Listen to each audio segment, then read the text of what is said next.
During the mid to late 19th century, the nation's wealthiest flocked to Morristown, New Jersey. As much as they were attracted to the unspoiled country landscape, there were other factors that made the area an appealing base to construct a country residence, namely the railroad. The Morris and Essex Railroad was chartered on January 29, 1835.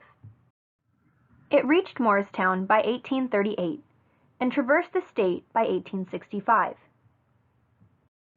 In 1868, with the expansion of train lines, the Delaware, Lackawanna, and Western leased the Morris and Essex Railroad. When the first millionaires came to the area, there had been regular train service into the city that facilitated their commute. Catering to their new clientele, the Delaware, Lackawanna, and Western began a service that took on a life of its own, the Millionaires Express.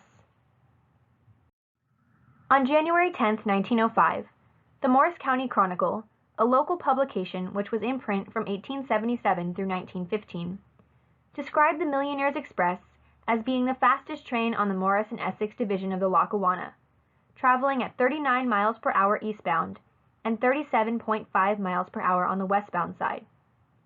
Running every day between Morristown and Hoboken without stopping at Newark, the trip totaled about 31 minutes. These prosperous passengers departed Morristown at 8:25 in the morning and returned home to their country estates by 4:15 in the evening. However, the Millionaires Express involved much more than a simple round trip between two locations. It was a display of one's wealth, and thus status, among fellow elites. To enter the spacious cars with paneled walls and carpeted floors, and sit in the white wicker chairs with green cushions, rather than hard Pullman seats, a prospective elite rider had to be voted in, and, if approved, pay $60 a year in dues.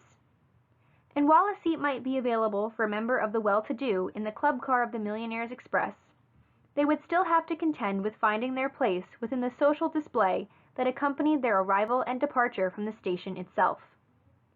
With freshly groomed horses and adorned carriages, each millionaire sought the closest spot to the station, as proximity translated to status. While some millionaires, like Richard A. McCurdy and Hamilton McCown Twombly, eventually added their own railroad sidings to their estates to avoid this and demonstrate their wealth, the Millionaires Express was one of the new parts of Morristown's landscape through the early 20th century.